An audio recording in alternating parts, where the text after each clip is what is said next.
Hello friends, welcome to the Malvi sir class. आज हम narration part 3 में पढ़ने वाले हैं कि यदि हमारा डायरेक्ट स्पीच कोई इंट्रोगेटिव सेंटेंस हो तो हम चेंज कैसे करेंगे नरेशन को। तो चलिए शुरू करते हैं कि कैसे चेंज करें। नरेशन में हमने क्या सीख लिया कि कोई भी डायरेक्ट स्पीच हो या डायरेक्ट नरेशन जिसे कहते हैं उसे इनडायरेक्ट करते हैं तो कौन सी कंडीशंस आती है, कैसी सिचुएशन बनती है और क्या रूल होते हैं। इन्हीं के अंतर्गत आज हम पढ़ने वाले हैं कि यदि प्रश्नवाचक वाक्य रहे तो उनके नरेशन हम कैसे बनाएं। तो चलिए शुरू करते हैं कि डायरेक्ट से इनडायरेक्ट नरेशन में बदलते समय यदि रिपोर्टेड स्पीच में दिया गया वाक्य इंट्रोगेटिव हो तो सबसे पहले दिए गए प्रश्नवाचक वाक्य का प्रकार देखते हैं, क्योंकि प्रश्नवाचक वाक्यों के लिए अलग नियम होते।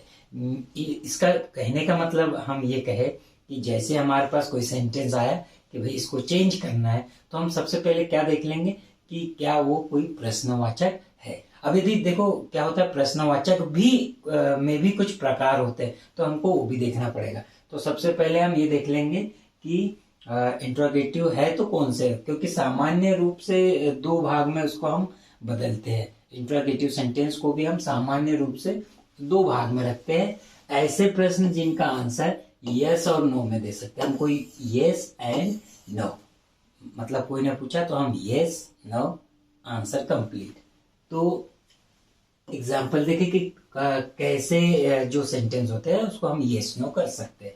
Are you upset, can you help me, will you take tea. हम इसको यस और नो कर सकते हैं। Are you upset, no I am not upset, yes I am upset. तो ये यस और नो में हो सकता है। फिर ऐसे प्रश्न जिनका आंसर यस और नो में नहीं दिया जा सकता है तो ये होते हैं WH क्वेश्चन। इस प्रकार के जो इंट्रोगेटिव सेंटेंस ऐसे प्रश्न होते हैं जिनमें कुछ जानकारी दी हुई होती है, यानी इनमें यस और नो से काम नहीं चलने वाला है। इसका जब हम आंसर देते हैं तो कुछ उसके अंदर हमको अपनी एडिशनल जानकारी जोड़ना पड़ता है, बताना पड़ता है। इसको हम क्या बोल सकते हैं, हु आर यू। तो अब यस और नो में तो बोल नहीं सकते। हाउ आर यू, यस और नो, मतलब हमको कुछ एडिशनल उसमें जानकारी जोड़ना पड़ेगा। व्हाट इज योर एज, ये दो प्रकार के, एक हमने देखा यस नो और दूसरा WH क्वेश्चन, जिनमें हमें आंसर देते समय कोई एडिशनल जानकारी जोड़ के बोलना पड़ता है। अब ये जो इस तरह के प्रश्न WH वर्ड जो होते हैं कौन कौन से हो सकते हैं, when, what, where, which, who, why, how, etc. इसका कहने का मतलब ये सब प्रश्नवाचक वर्ड भी होते हैं। इनको देखकर हमें समझ में आ जाता है कि भाई ये सेंटेंस जो है वो प्रश्नवाचक है। तो ये दो प्रकार हमको समझने हैं कि इंट्रोगेटिव रहेंगे सेंटेंस तो दो प्रकार के रहेंगे, यस नो वाले और क्वेश्चन वर्ड वाले। तो आइए आगे देखते हैं कि डायरेक्ट स्पीच से इनडायरेक्ट स्पीच में कैसे बदलते हैं इंट्रोगेटिव सेंटेंस को।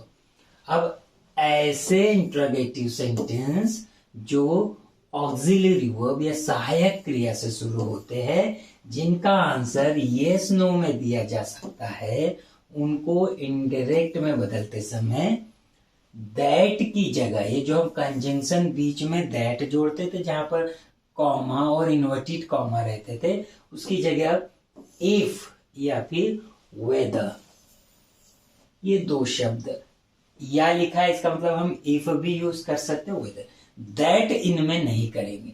और कौन से इंट्रोगेटिव सेंटेंस की बात कर रहे हैं, जो हेल्पिंग वर्ब से होते हैं जिनका आंसर हम यस नो, दो प्रकार के होते हैं। तो जो हम यस नो वाले हैं उनकी बात कर रहे हैं। इसमें कंजंक्शन दैट नहीं जोड़ेंगे, क्या जोड़ेंगे, इफ और वेदर। अब आगे देखते हैं कि और हम क्या कर सकते हैं।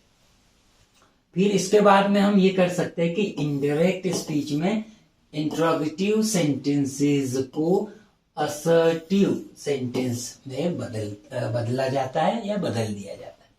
अब असर्टिव क्या होता है, इसका मतलब वो जो इंट्रोगेटिव था क्या करके उसमें प्रश्न था, यस नो में हम जवाब देते थे, तो अब जब हम उसको बदल देंगे तो अब वो इंट्रोगेटिव नहीं रह जाएगा, एक सामान्य वाक्य बन जाएगा।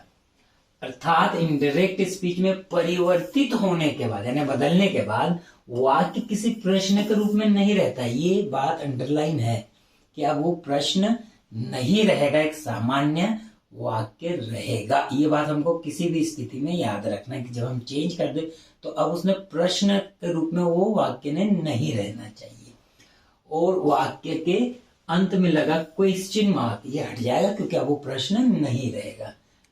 फिर वाक्य का टेंस और प्रोनाउन, वो जो टेंस हम बदलने के रूल थे कि बाहर यानी रिपोर्टिंग वर्ब, यदि कोई पास्ट टेंस में है तो हम अंदर रिपोर्टेड का टेंस बदलते, कैसे बदलते थे अलग अलग हमने इसके पहले प्रैक्टिस किए। और प्रोनाउन यानी वो जो पर्सन बदलते हैं, first person, second person, third person, वो वाले रूल। तो ये जैसे हमने बताया है बिल्कुल वो वैसे ही बदलेंगे। बस हम सेंटेंस का प्रकार देखेंगे कि इंट्रोगेटिव है तो इसमें क्या एक हमने नियम देखा कि इफ और वेदर जोड़ते हैं। और आगे और परिवर्तन क्या होना है देख लीजिए। रूल नंबर 3 ये कि यदि उसमें जो से या सेज या सेट ये रहता है तो इसकी जगह यदि से है तो हम उसको आस्क में बदलेंगे, सेज है तो आस्क में बदलेंगे और सेड है तो आस्ट में बदलेंगे। अब यहाँ पर ये जो है इसको बोलने में थोड़ा सा ध्यान दे दे कि इसको बोलने में कैसे बोलते हैं। कई लोग आस्कड बोलते हैं, कोई आस्केड बोलते हैं। तो ध्यान रहे कि इसको हमको जो फोनेटिक के जो रूल होता है उसके अकॉर्डिंग हमको आस्ट बोलना पड़ता है। ड है, क के बाद ड आता है तो ट बन जाता है। अब वो बोल नहीं पाते तो वो आस्ट, तो क थोड़ा सा टच होता है, आस्ट आस्ट आस्ट ऐसे करके हम उसको बोल सकते हैं। तो ये रूल, इसमें 3 रूल हमने देख लिए कि पहला क्या था इसमें, पहला कि कंजंक्शन दैट की जगह क्या जोड़ेंगे अब इफ और वेदर। दूसरे में हमने ये देखा कि जो भी उसके रूल कौन से वाले जो हम ये जो क्या कौन से कि असर्टिव में बदलेंगे, कोई अब वो प्रश्न नहीं रहेगा, सामान्य वाक्य के जैसे रहेगा। और थर्ड में जो हम से टू या से, इसमें अब उस टू वाला नहीं रहेगा कि टू रहेगा तभी बदलेंगे, बस से, सेज या सेड्रा तो हमको बदलना होगा। तो ये 3 रूल्स इसमें है और बिल्कुल सामान्य है। हमको ध्यान रखने वाली बस एक ही चीज है दैट वाला, बाकी तो हम करते आए हैं। और अब ये जो टोल्ड में बदलते थे अब वो है ये आस्क, आस्क और आस्क्ड। आइए अब कुछ एग्जांपल्स देखते हैं। He said to me are you my true friend. Said to देखा जैसी तो इससे ये क्लियर हो जाता है कि अब हमें इधर टेंस चेंज करना है। फिर are you my true friend ये देखा तो हमें ये समझ में आ गया कि ये इंट्रोगेटिव है। अब इंट्रोगेटिव है तो 2 कंडीशन की, सेड टू को हम काहे बदले क्योंकि पास्ट है तो आस्ट में बदलेंगे। और ये वाला जो वाक्य है क्योंकि इंट्रोगेटिव है तो अब बीच में यहां पर हम इफ या वेदर जोड़ेंगे। और ये जो इंट्रोगेटिव फॉर्म में इसको सामान्य वाक्य या असर्टिव सेंटेंस में बदल देंगे। देखिए said to he asked me, फिर ये दोनों के बीच में इफ, फिर ये यू सेकेंड पर्सन, मी के अकॉर्डिंग बदलेगा यहाँ पर। तो ये क्योंकि सब्जेक्ट यू है, मी का आई हो जाएगा, प्रेजेंट टेंस है तो ये वॉज हो जाएगा, आई के साथ वॉज लगता है। माय ये कौन सा पर्सन है, फर्स्ट पर्सन, तो ये सब्जेक्ट के अकॉर्डिंग, ही के अकॉर्डिंग तो ये हीज हो गया, माय का इज। ट्रू फ्रेंड, तो इस तरह सामान्य वाक्य बन गया। अब ये कोई क्वेश्चन मार्क यहाँ पर नहीं दिख रहा है आपको और ना ही कोई ये इंट्रोगेटिव सेंटेंस है, सामान्य बन गया है इसलिए दिख रहा है ऐसा, if I was his true friend. फिर और एग्जाम्पल देखे, she said to Raj have you finished your task. Said to asked में, शी आस्क्ड राज, इफ या वेदर आप दोनों लिख दिया मैंने यहाँ पर, या तो आप इफ लिखिए या वेदर। ये ऐसे जैसे मैंने लिखा दोनों हम ऐसे ना लिखे, या तो इफ लिखे या वेदर, क्योंकि ये मुझे बताना है इसलिए मैंने ऐसा लिखा। आप कोई भी एक लिखिए। सामान्य तौर पर इफ लिखते हैं कि स्पेलिंग का कोई प्रॉब्लम ना हो स्टूडेंट, तो वेदर भी लिखना चाहिए प्रैक्टिस के लिए। फिर ये हैव यू था तो अब ये क्या हो गया, क्योंकि ये कौन सा टेंस है, देखिए हैव लगा हुआ है यानी प्रेजेंट परफेक्ट टेंस है। तो ये जब चेंज होगा टेंस बदलना ही, क्योंकि यहाँ पर पास्ट था तो ये पास्ट परफेक्ट, और पास्ट परफेक्ट में हैड थर्ड फॉर्म लगता है। तो अब ये यू का ही कैसे हो गया? यू कौन सा होता है? ये राज के अकॉर्डिंग बदलेगा ऑब्जेक्ट, तो राज क्या होता है? नाम है ये, और ही है, तो इसलिए वो ही बन गया। और अभी बताया टेंस कहाँ गया? वो पास्ट परफेक्ट, तो had, finished third form already. फिर ये योर का क्या हो गया? हिज, फिर वो हो गया योर राज के अनुसार, तो वो क्या हो गया? हिज टास्क हो गया, हिज टास्क हो गया। जैसे यहाँ पर यू योर था, तो यहाँ पर ही हिज हो गया, चेंज करने का। वैसे जल्दी जल्दी प्रैक्टिस जब हो जाती तो हम ऐसे ही कर देते, तो ये पूरा हो गया ऐसा। और देखिए my mother said am I disturbing you, अब यहाँ पर देखिए सेड है past tense, my mother asked, अब यहाँ पर सेड टू वाली कहानी इसमें नहीं है कि भाई ये रहेगा तब बदलेंगे, नहीं, यहाँ ये आस्ट करना ही है। माई मदर आस्ट वेदर, अब यहाँ वेदर से बना दिया वेदर, फिर ये आई, यहाँ पर एम आई प्रेजेंट कंटिन्यूस टेंस, तो जाएगा काय में? पास्ट कंटिन्यूस में। तो आई जो था, ये आई फर्स्ट पर्सन है, यानी किसके अनुसार बदलेगा? ये माय मदर, माय मदर कौन हो गई? शी, तो ये वेदर शी, और ये प्रेजेंट कंटिन्यूस था तो पास्ट कंटिन्यूस, शी वॉज, और फिर डिस्टर्बिंग, और यू का मी हो गया। यू का मी कैसे हुआ? यू किसके अकॉर्डिंग बदलता है? ऑब्जेक्ट के अकॉर्डिंग। तो यहां माय मदर सेट, और मी है नहीं, सेट टू मी, तो जहां नहीं रहता है तो वहां पर मी एक्चुअल में जो बोलने वाला रहता है वो हमसे कहता है, इसलिए वहां पर मी हम मान लेते हैं। तो इसीलिए वहां पर या मी इसको मानकर हमने क्या किया, उसके अकॉर्डिंग बदला, तो वो यहाँ पर मी आ गया। डिस्टर्ब यू जो है वो किसके अकॉर्डिंग बदला? यहाँ पर मी के अकॉर्डिंग, और क्योंकि ये ऑब्जेक्ट है तो वो मी का मी, ये यू जो है वो मी बन गया, क्योंकि वो ऑब्जेक्ट है और जिसके अकॉर्डिंग बदल रहा है वो भी ऑब्जेक्ट है, तो मी आ गया। इसलिए मैंने उसे अलग हाईलाइट करके बताया कि यहाँ नहीं है, फिर भी हम बदल रहे हैं। He said to me can you help me now, तो he asked me if you, me के अकॉर्डिंग बदला तो आई हो गया, फिर कैन का कुड हो गया, इफ आई कुड हेल्प, फिर ये मी किसके अकॉर्डिंग? ये ही के अकॉर्डिंग, तो हिम हो गया, नाउ का देन हो गया। जो लिस्ट हमने वर्ड बदले थे ना कि कोई वर्ड इधर आए तो क्या बदलेंगे, तो नाउ का क्या हो जाता है? देन। तो ये इस तरह से हो गया। और कुछ सेंटेंस देख लेते हैं हम। The students said to the principal may we sit here, तो देखिए the students asked the principal whether they might sit there. अब कैसे बदला है? सेट टू बदला आस्ट में, द प्रिंसिपल, ये दोनों के बीच में हमने वेदर रख दिया, और ये वी जो था ये कौन सा पर्सन है?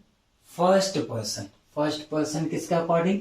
ये द स्टूडेंट्स, क्योंकि ये प्लूरल है तो ये प्लूरल के लिए हमने दे लिया, और मे था तो दे माइट कर दिया, सिट भी था, और हियर था तो हमने हियर का देयर कर दिया। तो ये है सब। अब कंफ्यूजन इसलिए नहीं होने की, जैसे मे इधर है तो यहाँ फिर दे आगे आ गया माइट, क्योंकि ये हम असर्टिव सेंटेंस, ये इंट्रोगेटिव नहीं रहेगा, इसलिए इंट्रोगेटिव क्या होता है? हेल्पिंग वर्ब आगे रहती है, और सामान्य वाक्य जो असर्टिव रहता है उसमें सब्जेक्ट के बाद में रहती, तो ये सब्जेक्ट और उसके बाद में ये, इसलिए ऐसा दिख रहा है। My friend said to me will you help us in the examination, तो बन गया क्या? My friends asked me whether, you था इसके अकॉर्डिंग आई, विल का would, I would, help us का देम बन गया, अज मतलब कौन सा? वो फर्स्ट पर्सन यानी फ्रेंड्स, तो इसका देम इन द एग्जामिनेशन। ये एग्जाम्पल्स हमने देख ली। अब कुछ थोड़े हटके एग्जाम्पल से देखते हैं हम। अब इसमें ये जो एग्जाम्पल्स आए ये थोड़े हटके हैं, थोड़ा सा ध्यान देंगे। My friend said to me will you help us in the examination, no I said. यहां पर क्या दिख रहा है? मतलब आंसर भी उसी में है। क्वेश्चन पूछा, और उसी में आंसर है। अब इसे देखिए कैसे बनाया गया। माई फ्रेंड्स आस्क्ड मी इफ या वेदर, ये जो हमने लगाना है, फिर यू का आई हो गया, विल का वुड हो गया, हेल्प अज का देम हो गया, इन द एग्जामिनेशन, और फिर यहां पर बोला नो आई सेड, तो यहां पर क्या लिखा, आई सेड आई वुडिंट। अभी कहां से आई, आई सेड तो हो गया, और इन्हें नो बोला था तो नो का तो क्या बन गया आई, और क्योंकि ये कौन सा था, विल वाला था, तो विल नॉट, यानी उन्हें नो में आंसर दिया था, तो विल का हो गया वुड और नॉट, तो आई वुड नॉट, तो उसको शॉर्ट में लिखा आई वुडिंट।